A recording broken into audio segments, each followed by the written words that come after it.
ময়দানে তিনি যখন আস্তে করে উঠে দাঁড়ালেন, ওনার চাইতে অনেক লম্বা লম্বা মানুষ থাকার পরেও অবাক বিস্ময়ে সবাই তাকিয়ে দেখলো সবার উপর দিয়ে যে মানুষটির মাথা মুবারক দেখা যায় তিনি নবী মুহাম্মদুর রাসূলুল্লাহ সাল্লাল্লাহু আলাইহি ওয়াসাল্লাম। তিনি মধ্যমাকৃতির হওয়ার পরে সবার উপরে তার শির, সবার উপরে তার মাথা।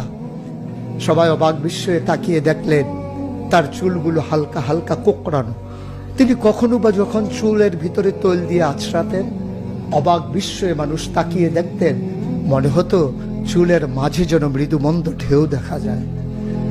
তার কপালটা ছিল চওড়া শুভ্র, তার চোখের ভ্রুগুলো ছিল ধনুকের মতো বাঁকা, তার চোখগুলো ছিল টানা টানা ভাসা ভাসা, তার চোখের পাতাগুলো ছিল গোলাপের পাপড়ির মতো। তিনি কখনো বা যখন চোখের পলক ফেলতেন, অবাক বিস্ময়ে মানুষ তাকিয়ে দেখতেন, মনে হতো মৃদু